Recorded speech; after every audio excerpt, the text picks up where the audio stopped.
The Renfrew witches, also known as the Paisley witches, were tried at Paisley in Renfrewshire in 1697, having been accused of witchcraft by 11-year-old Christian Shaw, the daughter of a local landowner. John Shaw of Balgarin was well known in the area and employed Catherine Campbell as a servant in his mansion. On 17th August 1696, his daughter Christian saw the servant steal a drink of milk, which she reported to her mother. Catherine cursed the girl for telling on her, stating that she wished the devil would haul her through hell. 4 days later, on 21st August, Christian came across Agnes Naismith, an old woman who was rumoured to be a witch, and the following day she became violently ill and had fits, which were well known as the news from the Salem witch trials in America in 1693 had filtered to Scotland, and these symptoms were similar to them. Agnes went to the little girl's house and prayed for her, and wished her a speedy recovery. After 8 weeks of suffering, the laird and his wife took their daughter to see Dr. Matthew Brisbane, an eminent Glasgow physician, but he could find nothing that would explain her symptoms. Following her visit to the doctor, things improved for Christian. Then 8 days later, the fits returned, more violently, with her being described as being as stiff as a corpse and be senseless and motionless.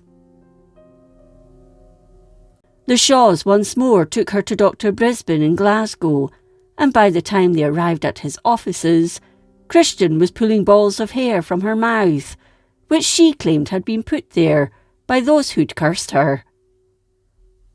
She also pulled out coal, gravel, feathers, straw, and cinders.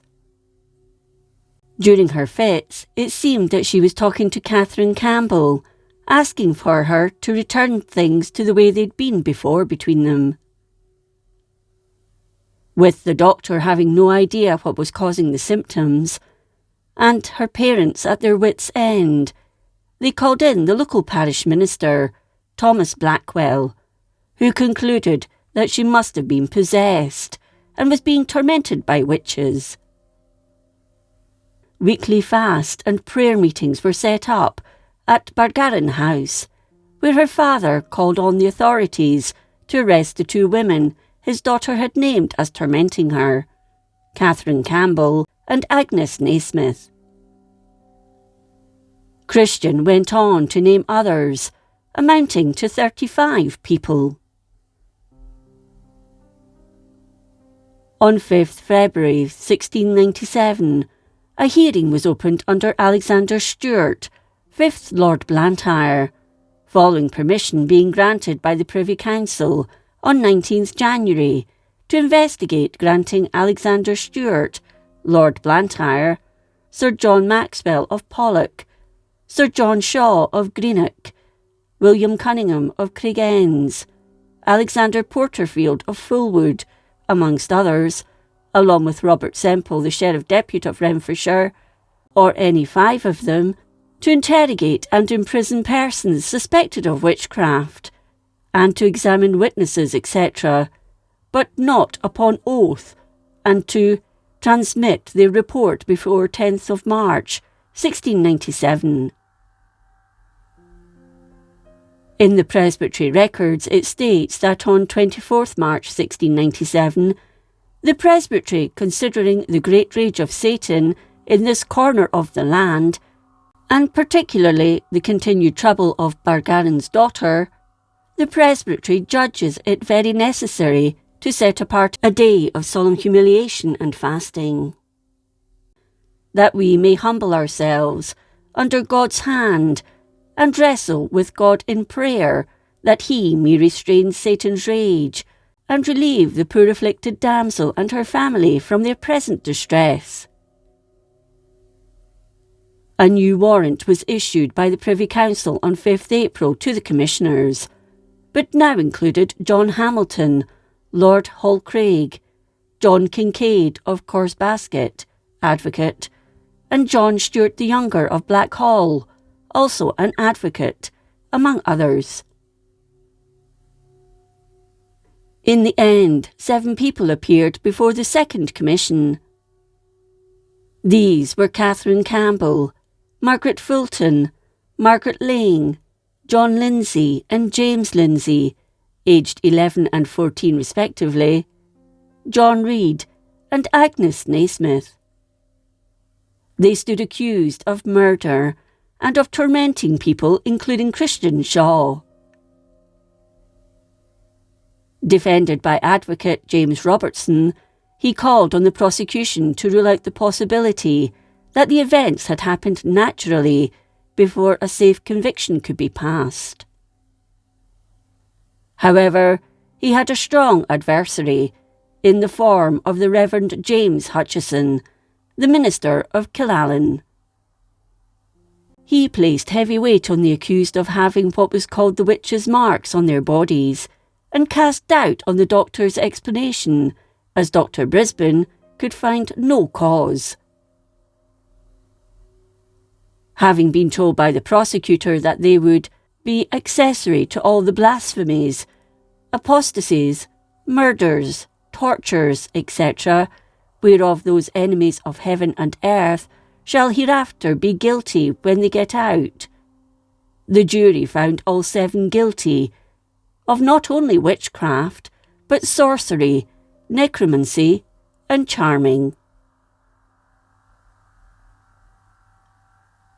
On or around 21st May, one of those found guilty, John Reed, a blacksmith, was found dead in his cell at Renfrew prison after taking his own life, rather than face the fate that awaited him.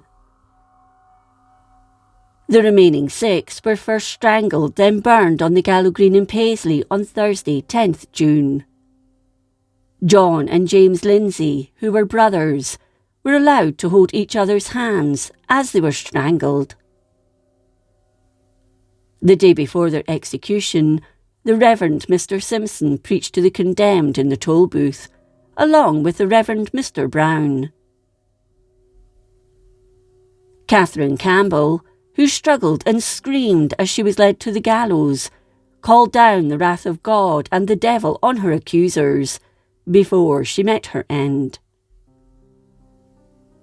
Margaret Fulton spoke cheerily about the fairy folk and visits to Elfland before she too was dispatched. Margaret Lang admitted to having once been in the service of the devil, but had renounced him and had found God again. Agnes Naismith cursed everyone present and their descendants. For a long time afterwards, her words resonated around Paisley, and every time tragedy struck the town, the witch's curse was blamed. In one account of someone who was present, some of those condemned were still alive when their bodies were being burned, and one of the executioners borrowed Mark Canavan's walking stick to push their limbs back into the fire. He politely declined to take it back after it had touched the witches. This was the last mass execution of witches in Scotland. As for Christian Shaw, she married the Reverend John Miller in 1719, but he died 2 years later on a visit to Bargarran. Now a widow, she became a successful businesswoman in the manufacture of Bargarran thread. In February 1737, she married Edinburgh glove manufacturer and businessman William Livingston.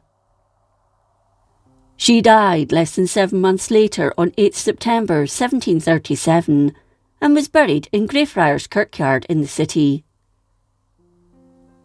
At Maxwelton Cross in Paisley in May 2008, a memorial was built on the site where the witches' burned remains were placed, to a design by Scottish sculptor Sandy Stoddart, replacing the original horseshoe which marked the spot which had been stolen in the 1970s, and its replacement also went missing. The inscription reads, "Pain inflicted, suffering endured, injustice done."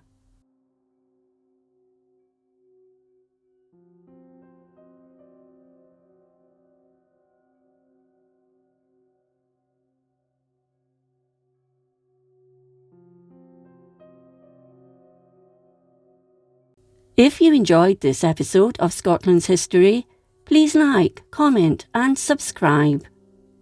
Until next time, thank you for watching.